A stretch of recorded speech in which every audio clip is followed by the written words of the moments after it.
Hey guys, what's up? And today I'm gonna do a review of Mission Impossible 4 Ghost Protocol. Which you may be wondering, why am I suddenly doing a review of this movie? First of all, I have no idea what movie should I do a review on. I figure I should do a review on some franchise. And Mission Impossible 6 is coming out just right in the corner, and Mission Impossible 4 is my favorite movie out of the Mission Impossible franchise, so I really want to talk about this movie. And by the way, I don't want to keep on telling you where the hell am I when I upload this video. But by the way, when I'm uploading this video, I'm probably in Stockholm, Sweden. I know. But right now I'm filming this video in Hong Kong, China. Anyway, Mission Impossible 4 is sort of a special return for the Mission Impossible franchise because it has been quite some time between the third movie and the fourth movie. And the director for the movie, for Mission Impossible 4, is the same director for Ratatouille, which is that Disney animated movie where a rat cooks. So it's going to be pretty interesting. And not gonna lie, that director did not disappoint, because this movie has some of the most interesting and entertaining plot while having amazing humor and chemistry throughout the characters. And the action sequences of this movie is so epic. It's so amazing.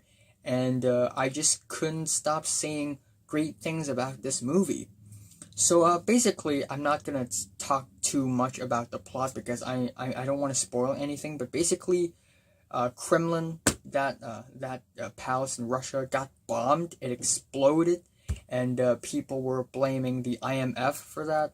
So Ethan Hunt, which is an agent in IMF, Ethan Hunt, played by Tom Cruise, and his crew needed to clear their name by finding out who the hell did that and stop him.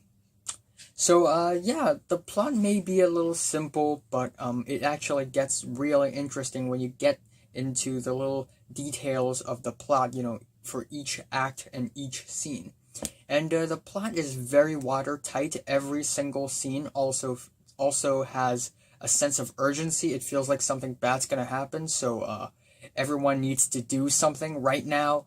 And I just really love it. This movie does the tension and the suspense way better than all the previous Mission Impossible movies did. And the characters in this movie is also pretty damn amazing. We have Ethan Hunt, played by Tom Cruise, of course, the main man, but he doesn't overshadow the entire cast of characters, the entire bunch of characters. We have Simon Pegg, who plays Benji, and he is a very great comedic relief, and he is funny while not being cheesy or cringy at all. And the humor in this movie does not compromise the dramatic moments at all, and I think that is very brilliant and really well written.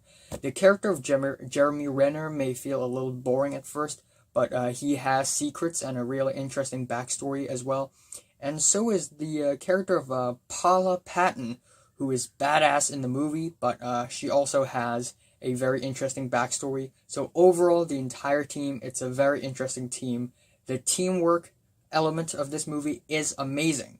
And by the way, what I really love about this movie also is that there are all these cool tech in this movie, including that screen where it kind of...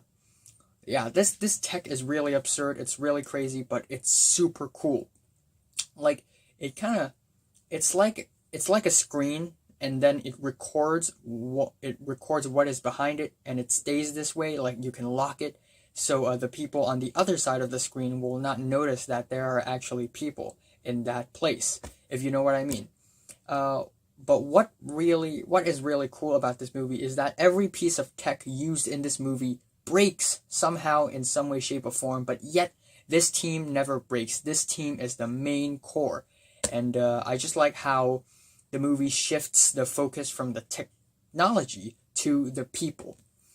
And I also really like the action sequences, which are some of the best action sequences in the entire franchise. Of course, the action sequences in the first movie is amazing, but this one as well. The prison escape scene is very suspenseful, very fun, and very well choreographed. The fight scenes, really well done, really well directed as well. And then we have the Kremlin explosion scene. Again, that screen scene when Simon Pegg looked at the camera and the entire screen is filled with his face, I laughed so hard in that scene. And also, when the explosion happened, it's insane, and you get the Tom Cruise run, the iconic Tom Cruise run. And, the way he flipped his uniform around and it became a jacket and he disguised himself as a tourist, that's brilliant as well. But what really took the pie is the scene in Burj Khalifa, which is the tallest tower in the entire world. And literally, Tom Cruise had to climb it. And not only is that climb very suspenseful, his glove literally suddenly stopped working and he only had one hand. Inside the building, we have a Simon Pegg, Benji, and Paula Patton's character. Paula Patton's character was trying to disguise herself as someone else and mislead some of the villains. And Benji's job was to duplicate an entire floor, and that is just such an intense and interesting scene at the same time. And then after that we have the sandstorm run. That one is also very fun and very intense and really, really well directed. And the final scene as well, it's pretty crazy, the car park scene. And mission accomplished. It's really well written. If there's one big flaw in this movie is the villain. The villain is kind of weak. It's not terrible or anything, but the villain didn't really do much in this movie. But other than that, I just love the humor in the movie. The action sequences is amazing. The story, the writing is golden. And the flow of the movie is also great. It's very electrocuting and very fun and entertaining, and the best Mission Impossible movie ever so far. And this is I it's a weird metaphor, but it's kind of like McDonald's and Wendy's and KFC are like Marvel, X-Men, and DC, while movies franchises Mission Impossible is like Domino's Pizza, and this movie is the best pizza that Domino's Pizza had ever put out. By the way, I haven't eaten Domino's Pizza in my life yet. I'm from Hong Kong. But yeah, I'm saying Mission Impossible 4 Ghost Protocol is mind-blowing, and I'm giving it an 8 to a 9 out of 10. So, have you watched Mission Impossible 4 from 1 to 10? How much did you rate it? Like if you like it, and subscribe if you want more.